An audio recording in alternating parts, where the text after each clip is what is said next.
Hi hello எல்லாருக்கும் வணக்கம். ஆப்பிளினுடைய founder Steve ஜாப்ஸை பற்றி நம்ம எல்லாருக்குமே ரொம்ப நல்லாவே தெரியும். ஆனால் அதே ஆப்பிளினுடைய கோ ஃபவுண்டர் ஸ்டீவ் வாய்ஸ்நாயக் தான் இந்த ஆப்பிள் கம்பெனியை உருவாகிறதுக்கு ரொம்ப முக்கிய காரணமாக இருந்த ஒருத்தர். அந்த ஒருத்தர் அவருடைய சின்ன வயசில் என்ன பண்ணியிருக்காருன்னா, அவர் வீட்டில் இருந்த கம்ப்யூட்டர் பிரித்து அந்த கம்ப்யூட்டர் எப்படிலாம் ஒர்க் ஆகுதுன்ற மாதிரியான கான்செப்ட்லாம் புரிஞ்சுக்கிட்டு அது கூடவே நிறைய திங்க் பண்ணி எப்படி நம்மளாவே ஒரு ஹோம்மேட் கம்ப்யூட்டரை உருவாக்கலான்ற மாதிரியான ஒரு கான்செப்டை உருவாக்குறாரு. அப்படி அவர் யோசிச்சு அந்த கான்செப்டை யூஸ் பண்ணி ஒரு ஹோம்மேட் கம்ப்யூட்டரையும் உருவாக்கி காட்டுறாரு. அது மட்டும் இல்லை, அந்த ஹோம்மேட் கம்ப்யூட்டர் கான்செப்டை மற்றவங்களுக்கு சொல்லித்தரவும் செய்கிறாரு. அப்போ தான் நம்ம ஸ்டீவ் வாய்ஸ்நாயக்கிட்ட நம்ம ஒரு கம்பெனி ஒன்று ஸ்டார்ட் பண்ணலாம்னு சொல்லிட்டு சொல்கிறாரு. இப்படி தான் இந்த ஆப்பிள்ன்ற கம்பெனியை முதல்ல ஸ்டார்ட் பண்ணாங்க. அப்படி உருவான அந்த கம்பெனியில் முதல் 5 வருஷத்துக்கு நம்ம ஸ்டீவ் வாய்ஸ்நாயக் உருவாக்கின அந்த கம்ப்யூட்டர் தான் மேனுஃபேக்சர் பண்ணியிருக்காங்க. இந்த ஸ்டோரியிலிருந்து இந்த சேனல் வழியாக நாங்கள் உங்ககிட்ட சொல்ல வர செய்தி என்னன்னா, இப்போ நம்ம யூஸ் பண்ணிட்டு இருக்கிற கம்ப்யூட்டர் உருவாக்க காரணமாக இருந்த அபாகஸ் மாதிரி ஆரம்ப காலகட்டத்தில் யூஸ் பண்ணிட்டு இருந்த கருவியிலிருந்து இப்போ நம்ம யூஸ் பண்ணிட்டு இருக்கிற கம்ப்யூட்டர் வரைக்கும் இந்த கம்ப்யூட்டர் எப்படிலாம் ஒர்க் ஆகுது, அதனுடைய வகைகள்லாம் என்ன அப்படின்னு இந்த கம்ப்யூட்டரை பற்றி முழுமையான ஒரு விளக்கத்தை பின்னாடி வர இருக்கிற இந்த வீடியோ சீரிஸில் நம்ம பார்க்க இருக்கோம். நம்மளை சுற்றி உள்ள எல்லா இடத்துலையும் எல்லா டிபார்ட்மெண்ட்லையும் இந்த கம்ப்யூட்டருடைய இன்ஃப்ளூயன்ஸ்ன்றது இருக்க தான் செய்யுது. கம்ப்யூட்டர் சயின்ஸ்ன்றது கம்ப்யூட்டர் சயின்ஸ் இன்ஜினியரிங்கில் மட்டும் இல்லாமல் மெக்கு ட்ரிபிள் சிவில்னா உங்களோட ஐடியா ஒரு டிசைனாக கொண்டு வரதுக்காக இருக்கட்டும், ஒரு வெதரை ப்ரிடிக்ட் பண்ணுறதுக்கு போடப்படுற பெரிய பெரிய மேத்தமெட்டிக்கல் கால்குலேஷனாக இருக்கட்டும், நீங்கள் ஷாப்பிங் போனால் ஷாப்பிங் பண்ண பொருளை பில்லு போகிறதுக்காக இருக்கட்டும், அப்படி நம்ம ஷாப்பிங் பண்ண பொருள் இருக்கிற டிசைனை பிரிண்ட் பண்ணுறதுக்கும் ஃபோட்டோஷாப், பிஎஃப்எக்ஸ், கிராஃபிக்ஸ் டிசைனிங்னு ஆரம்பிச்சு இப்போ நீங்கள் பார்த்துட்டு இருக்கிற வீடியோ எடிட் பண்ணி யூடியூப்ல அப்லோட் பண்ணுற வரைக்கும் இருக்கிறதுல ரொம்ப சின்னதுன்னு நம்ம நினைக்கிற ஒரு விஷயத்திலிருந்து இது ரொம்ப பெருசுன்னு நம்ம நினைக்கிற ஒரு விஷயம் வரைக்கும் இந்த கம்ப்யூட்டருடைய யூசேஜ்ன்றது ரொம்பவே ஹியூஜ். ஒருவேளை இப்போ நம்ம பேசிக்கிட்டு இருக்கிற இதே டைமில் இந்த உலகத்தில் இருக்கிற ஒட்டுமொத்த கம்ப்யூட்டரும் ஒரே நேரத்தில் ஷட் டவுன் ஆகுதுன்னு வச்சுக்கலாம். நம்மளுடைய டிஎன்இபியில் ஆரம்பித்து இந்த உலகத்தில் இருக்கிற ஒட்டுமொத்த பவர் கிரிடும் ஆட்டோமேஷனில் ரன் ஆகிட்டு இருக்கு. அதனால இந்த ஒட்டுமொத்த உலகத்துலையும் ஃபர்ஸ்ட் பவர் கட் ஆகும். ஸோ இந்த எலக்ட்ரிசிட்டியை டிபெண்ட் பண்ணி இருக்கிற எல்லா மிஷின்ஸும் ஷட் டவுன் ஆகும். இன்டர்நெட்டில் ஆரம்பித்து டிவி, ரேடியோன்னு இப்படி ஒட்டுமொத்த கம்யூனிகேஷனும் கட் ஆகும். அதனால வானத்தில் பறந்துகிட்டு இருக்கிற ஏரோப்ளைன் உங்கள் வீட்டு மேலே லேண்ட் ஆகலாம். இந்த மாதிரி ஏகப்பட்ட விஷயத்தை நம்ம சொல்லிக்கிட்டே போகலாம். அந்த அளவுக்கு நம்மளுடைய லைஃப்பில் ஏகப்பட்ட இடத்துல இந்த கம்ப்யூட்டருடைய ஆதிக்கன்றது ரொம்பவே இருக்குது. இந்த கம்ப்யூட்டர் மட்டும் இல்லாமல் போயிடுச்சுன்னா இந்த உலகமே செயல் இழந்துரும் அப்படின்னு சொல்கிறது ஒரு தவறான புரிதலாக இருக்கும். ஆனால் இப்போ நம்ம வாழ்ந்துகிட்டு இருக்கிற இந்த டெக்னாலஜி நிறைஞ்ச இந்த மாடர்னான வாழ்க்கையை வாழ்றதுக்கு கம்ப்யூட்டர் ஒரு மேஜர் ரோல் ப்ளே பண்ணுதுன்னு சொல்கிறது தான் சரியான புரிதலாக இருக்கும். ஓகே, கம்ப்யூட்டர் அப்படின்னா என்னன்னா, பல்வேறு எலக்ட்ரானிக் காம்போனன்ட்ஸை ஒன்றா இணைச்சி உருவாக்கப்பட்ட ஒரு அமைப்பு தான் இப்போ நம்ம யூஸ் பண்ணிட்டு இருக்கிற இந்த கம்ப்யூட்டர். அப்படி அந்த கம்ப்யூட்டருக்குள்ள இருக்கிற அந்த எலக்ட்ரானிக் காம்போனன்ட்ஸ் எல்லாத்தையும் நம்ம மொத்தமாக பார்க்குறப்ப என்னடா இதுக்குள்ள என்னென்னமோ இருக்கே அப்படின்ற மாதிரி இது ஒரு சிக்கலான அமைப்பாக நமக்கு தெரியும். ஆனால் அந்த சிக்கலான அமைப்பை நம்ம சின்ன சின்ன அங்கங்களாக பிரித்து புரிஞ்சுக்கிட்டோம் அப்படின்னா அதனுடைய மொத்த செயல்பாட்டையும் நம்மளால புரிஞ்சிக்க முடியும். இந்த வீடியோ சீரிஸில் கம்ப்யூட்டர் எப்படி ஒர்க் ஆகுதுன்றத, கம்ப்யூட்டருக்குள்ளே இருக்கிற ஒவ்வொரு செக்ஷனும் எப்படி ஒர்க் பண்ணுதுன்னு தனித்தனியாக பிரித்து நம்ம தெரிஞ்சுக்கிறதன் மூலமாக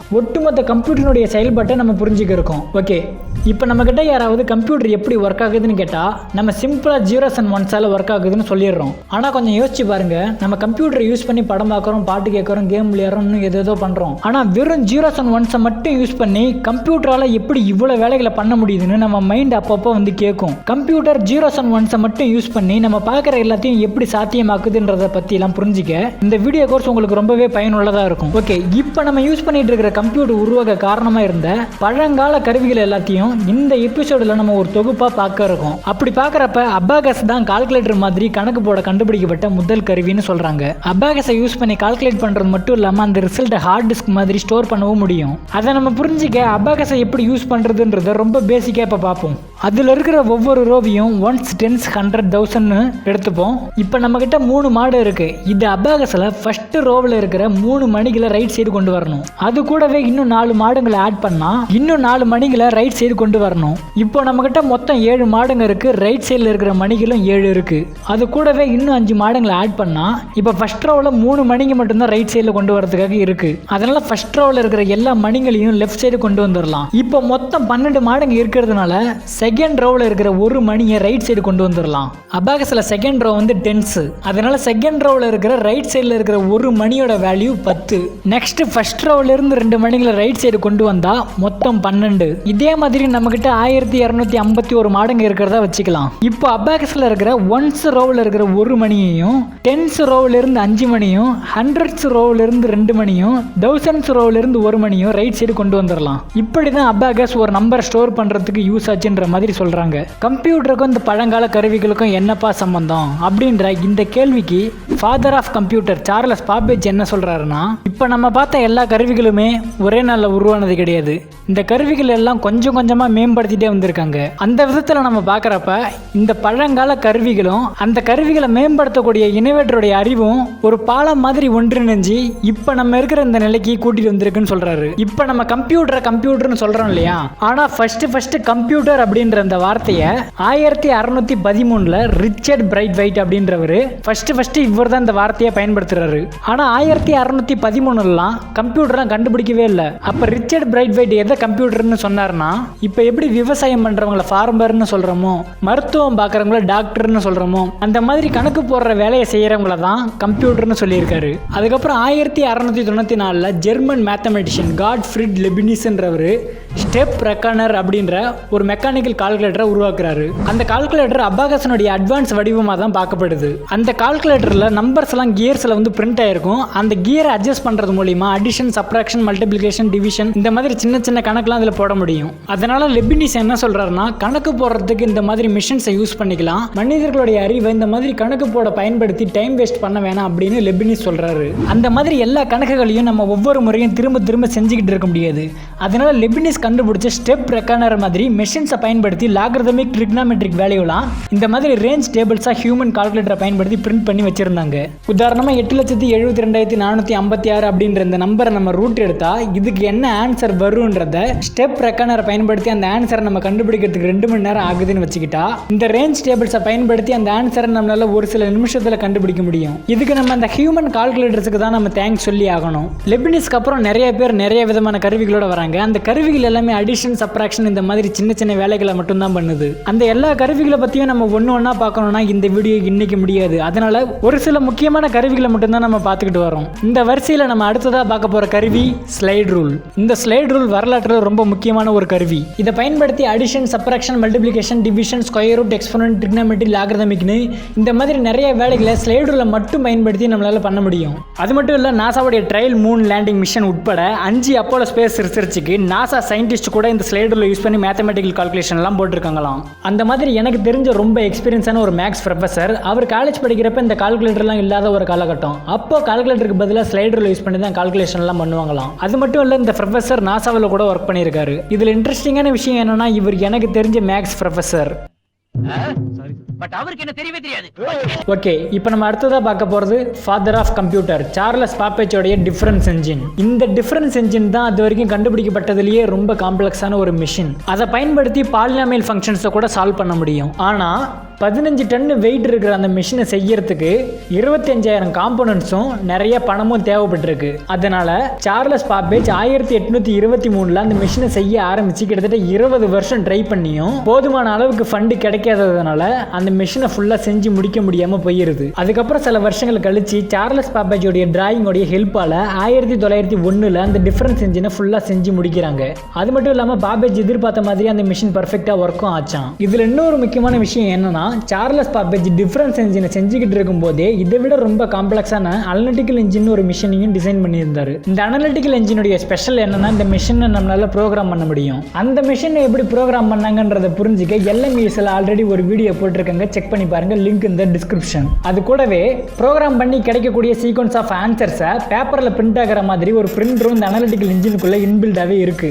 ஆனா டிஃபரன்ஸ் என்ஜின் மாதிரியே இந்த அனலிட்டிக்கல் என்ஜினையும் சார்லஸ் பாப்பேஜால ஃபுல்லா செஞ்சு முடிக்க முடியாம போயிடுது. அப்படி இருக்கிறப்ப இதுல இன்னொரு இன்ட்ரெஸ்டிங்கான விஷயம் என்னன்னா, அடா லவ்லேஸ் அப்படின்ற ஒரு மேத்தமெட்டிஷியன் சார்லஸ் பாப்பேஜோடைய ஃப்ரெண்ட் இந்த அனலிட்டிக்கல் இன்ஜினை உருவாக்குறதுக்கு முன்னாடியே அனலிட்டிக்கல் இன்ஜினில் ரன் ஆகிற மாதிரி ஹைப்போதெட்டிக்கல் ப்ரோக்ராமை எழுதி வச்சிடறாங்க. அதனால ஃபர்ஸ்ட் ப்ரோக்ராமர்னு இவங்கள தான் சொல்கிறோம். அது மட்டும் இல்லை, இந்த அனலிட்டிக்கல் இன்ஜின் அந்த காலத்தில் வாழ்ந்துட்டு இருந்த நிறைய கம்ப்யூட்டர் சயின்ஸ் இன்ஜினியரை இன்ஸ்பயர் பண்ணது மட்டும் இல்லாமல் பாப்பேஜோடைய ஐடியா வச்சு நிறைய மிஷின்ஸும் டெவலப் பண்ணியிருக்காங்களாம். அதனால தான் ஃபாதர் ஆஃப் கம்ப்யூட்டர்னு சார்லஸ் பாப்பேஜே சொல்கிறோம். அப்படி கண்டுபிடிக்கப்பட்ட அந்த கம்ப்யூட்டர்ஸ் இன்ஜினியரிங் அண்ட் சயின்ஸ் எல்லாம் நிறையவே யூஸ் பண்ணியிருக்காங்க.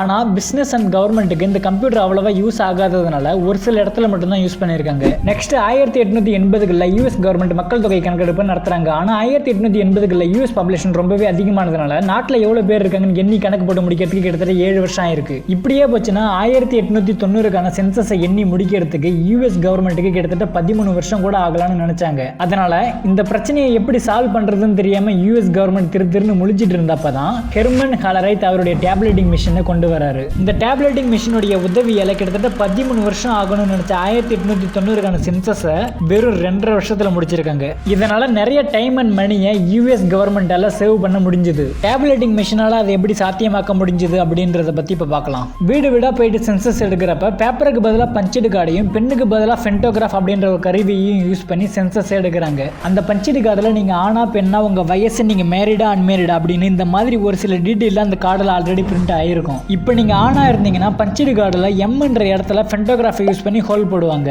இதுவே பெண்ணா இருந்தீங்கன்னா எஃப்ன்ற இடத்துல ஹோல் போடுவாங்க. இந்த மாதிரி தான் பஞ்சடு கார்ட்ஸ்ல நாட்டு மக்களுடைய டீடைல்ஸை கலெக்ட் பண்ணுவாங்க. அப்படி கலெக்ட் பண்ணி கொண்டு வந்த பஞ்சடு கார்ட்ஸ் எல்லாத்தையும் இந்த டேப்லெட்டிங் மிஷினுக்குள்ள நம்ம இன்சர்ட் பண்ணா கவுண்ட் பண்ணி சொல்லிரும். டேப்லெட்டிங் மிஷின் அதை எப்படி கவுண்ட் பண்ணுது அப்படின்றத பத்தி இப்ப பார்க்கலாம். இப்போ நீங்க ஸ்கிரீன்ல பார்த்துட்டு இருக்கிற மாதிரியான ஒரு செட்டப் தான் டேப்லெட்டிங் மிஷினுக்குள்ள இருக்கும். இந்த சர்க்யூட்ல மொத்தம் 4 அப்பரேட்டஸ் இருக்கு. இதுல கீழே பாத்தீங்கன்னா ஒரு ட்ரம்ல மெர்க்குரியை ஃபில் பண்ணி வச்சிருக்காங்க.